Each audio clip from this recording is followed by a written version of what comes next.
Giants are looking like the overlooked Super Bowl teams of their past as Sunday night turned to Monday morning in marginally snowy East Rutherford, NJ.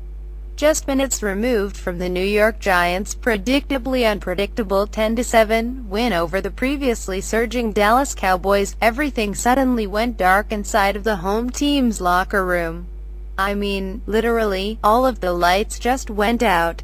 And in that transient moment of disorientation, as players hooted and jokingly hollered mild profanities while cloaked in the protection of anonymity, a disembodied voice yelled, presumably in jest, "Get your head out of my ass."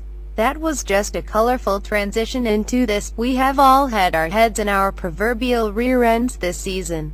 It's so obvious now. It's been staring us right in the face all year. This Giants team is so perplexing, so cognitively dissonant, so good-bad, or bad-good, that it has to win the Super Bowl this year. We've seen this story twice before. At this point, it is practically a fait accompli. Statistically, analytically, I test why, whichever way you choose to judge their 2016 campaign. The success they are having does not make sense. Yet, at the same time, it makes all the sense.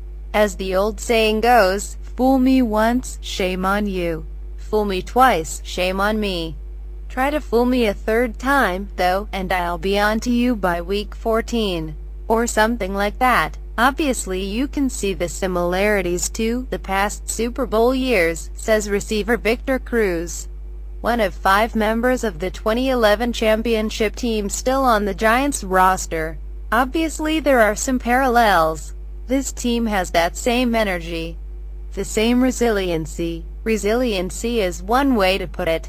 The ability to consistently defy common sense and statistical probability is another. In 2007, New York finished 10-6. About a game and a half better than their expected win-loss total said they should have, according to Pro Football Reference. In 11 they finished 9-7, and actually were outscored by opponents during the regular season, despite their expected record being sub-.500. In both of those years, the Giants hoisted the Lombardi Trophy, and in both of those years we didn't see it coming. It blindsided us like a Harry Douglas cut block. This year, as New York sits at 9-4, its expected record is hovering right around .500. They have outscored their opponents by only 11 points and haven't beaten one by more than 6 points all year, other than the Browns. But that doesn't count. In the Cowboys game on Sunday night, their offense was anemic, impotent, seemingly unable to muster any yards, let alone points. At one point in the second half, their fans gave a sarcastic Bronx cheer after the team simply managed a first down. And yet, the Giants won. It does feel a little similar, says long snapper Zach Dossie, one of only 2 players on the Giants roster who was on both of their previous 2 championship teams. It's happened twice before. We went the long route to 2 Super Bowls. But I guess we should talk in 5 weeks. Well, we don't have 5 weeks, Zach. We live in a world of infinitesimal attention spans and an insatiable need for prognostication and instant gratification. No, I am, obviously, not actually guaranteeing a Giants Super Bowl win, but I figured we should take at least look in the Wayback Machine, just to see how their past 2 championship seasons stack up with this current squad. Let's break it down into 4 completely arbitrary categories. Offense. The most surprising thing about the 2016 Giants is that Eli Manning has looked a lot more like 07 Eli Manning than 11 Eli Manning. In 07, Manning, amid his 4th NFL season, was consistently derided and ridiculed by fans, pundits, the New York tabloids. These days he's still the butt of many an internet meme, but it seems to be more in good humor and coming from a place of genuine appreciation. Despite Manning's 20 interceptions and 56.1% completion rate, the Giants' offense still finished 14th in the league in scoring, behind a bruising offensive line and the NFL's 4th-ranked rushing attack. But it was a plodding, one-dimensional offense, built to wear opposing defenses down slowly, by sheer physicality. In 2011, the Giants made a clear shift to the pass-first unit we see today. Manning had nearly 600 pass attempts, and New York had 2 receivers with more than 1,000 yards. The Giants still had Kevin Gilbride serving as offensive coordinator, so they still were running a system predicated on play-action fakes and deep passing routes. Manning had nearly 5,000 passing yards and 8.4 yards per attempt. Both remain career highs, and the offense ranked 9th in the league with nearly 25 points scored per game. The season remains, by many measures, Manning's best year. The quarterback's completion percentage is higher this season, nearing 63%, but that is a byproduct of Ben McAdoo's spread offense, which emphasizes short crossing routes.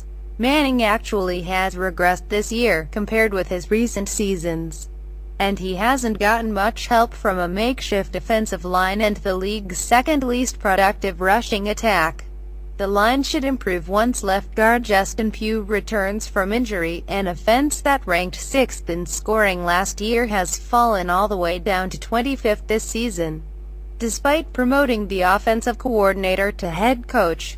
But when I ask Victor Cruz the biggest difference between the current team and the 2011 Super Bowl team, he simply looks a few feet to his left, where Odell Beckham Jr. is being swarmed by a media horde. That's the biggest difference, Cruz says. In the Cowboys game, Beckham turned what would have been a 7-yard completion for any other receiver into a 61-yard touchdown. "I had to hit another gear," Beckham said nonchalantly after the game. The enigmatic receiver's ability to reach that other gear, which looks very much like Dominic Toretto pushing the NOS button late in a street race, has turned the simple slant route into the Giants' most dangerous weapon. Beckham will have to continually hit that otherworldly gear to give New York a chance for another Lombardi defense. You might be surprised to hear that the 2007 defense was not really that good in the regular season, allowing 21.9 points per game, 17th in the league.